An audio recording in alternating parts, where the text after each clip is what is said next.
Hello everyone, today we talk about how to fix the app of Copilot. We go to settings, then we click on apps. After that we search the app Copilot and we click. We will on for stop. After that we go to storage, then we click on the clear cache.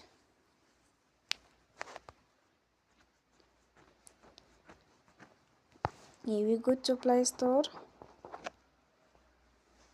and you will update your app. Don't forget to support us by like and subscribe.